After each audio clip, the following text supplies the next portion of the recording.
Dana White recently sent a message to those people who illegally streamed UFC pay-per-view events. A fan commented on Dana White's post saying, "Can't wait to pirate the F out of this. Thanks Dana, I'm excited." Dana White responded back saying, "And I can't wait to catch you. Got a surprise for your MFers this year." Anthony Smith on Sirius XM tells a story of his friend getting caught for illegally streaming pay-per-view events. I got a really cool story about pirating UFC fights.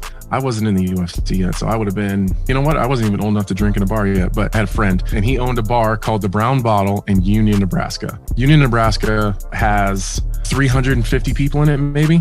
Really, really small town. And it was about 10 miles from where I grew up, so I'd go there and have fun or whatever. But he lived right behind the bar, so he would take his little cable box to his house, buy the pay-per-view for the $50 or whatever it was then, and then you could just bring the cable box to the bar and then plug it in. And then like that box was authorized to play the pay-per-view. And then he would play it in the bar. So he did that like 4 or 5 times. And, you know, people came and it was a really good time. We watched the fights. And then I think it was like probably 2 or 3 months went by before he'd had one. And he got this letter in the mail. And then turns out that he had been sued by the UFC for like $85,000. Because somehow they had someone in his bar with like a pen camera, like investigating local bars to see if they were pirating the pay-per-view. So they 350 population Union, Nebraska.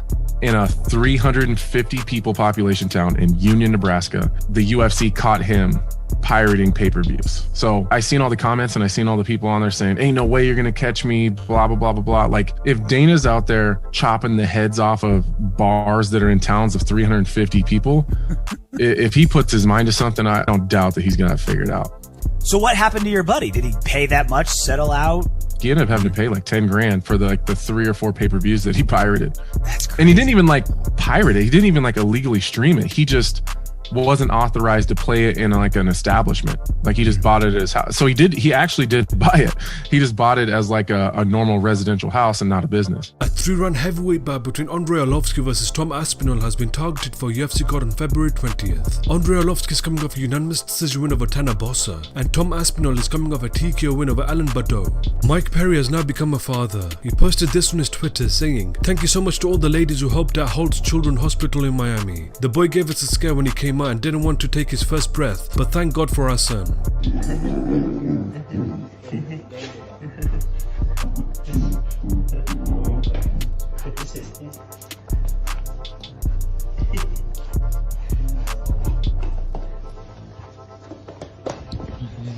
Would you ask me? Yeah, can I get a photo with you? Yeah, for sure, bro. I should have asked him on camera what he wanted and told him no again, right on camera. I should have said, "No, you can't have a photo, but thanks for the video." It's all good. I took one.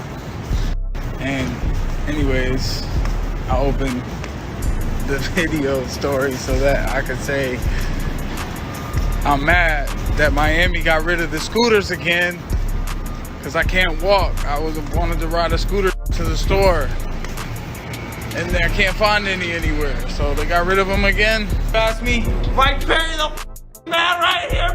Y'all better tighten up. He's taking over the welterweight division. Y'all better get right with this. Okay, hell yeah, Mike Perry. I'm gonna have to give him a picture now. Coming for the championship. I didn't even give him a picture. Michael Bisping on the Believe in Me podcast previews Kamaru Usman versus Gilbert Burns. A long-awaited title fight for Gilbert Burns, who's been very patient.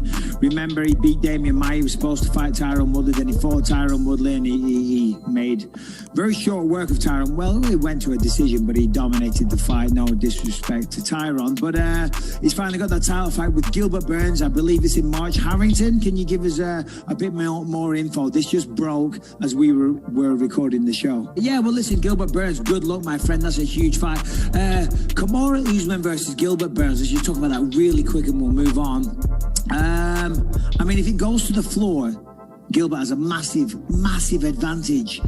So I don't know if Usman's going to use his wrestling for this. I mean, the interesting thing is that both of these people, they know each other very well. They were long-time training partners. So, you know, Usman will know the tricks that Gilbert has on the ground. Also, Gilbert will know the types of takedowns that Usman likes to use in the gym. right, or in the fights. So when you know each other very, very well, it changes things. That's why when I used to spar with this guy, Moses Morietta, when I was training, he was one of my main training partners. We sparred together all the time, and we knew each other so well.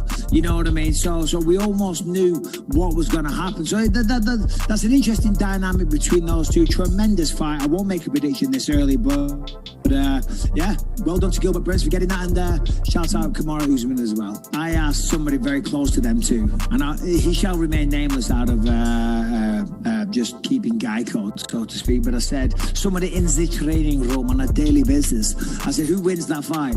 And they said Usman. They said Kamaru Usman on his game when he's 100% is the best fighter on the planet, and no one will ever beat him, and that means Gilbert also.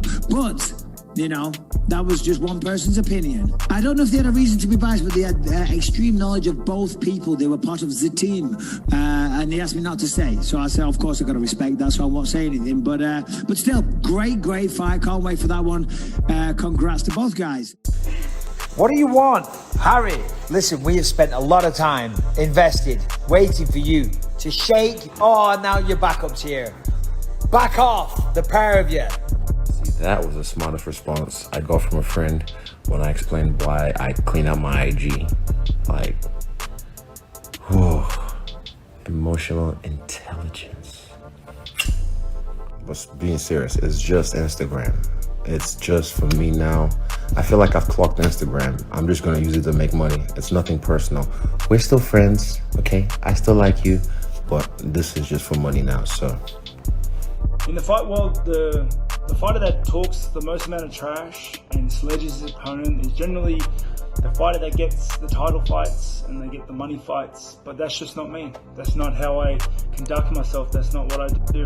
I'm a warrior, and I feel that integrity and honor and respect is very vital to what I do and who I am. So I've created my own path, and I've built a brand around it, and now I own it. I own who I am. I feel like a normal human being again.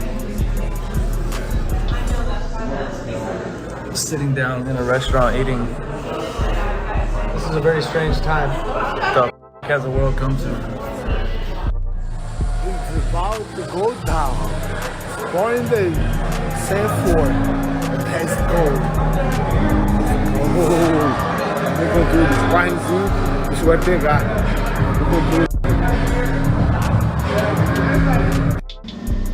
All right, here at O2, came in for a little bit of hyperbaric chamber treatment.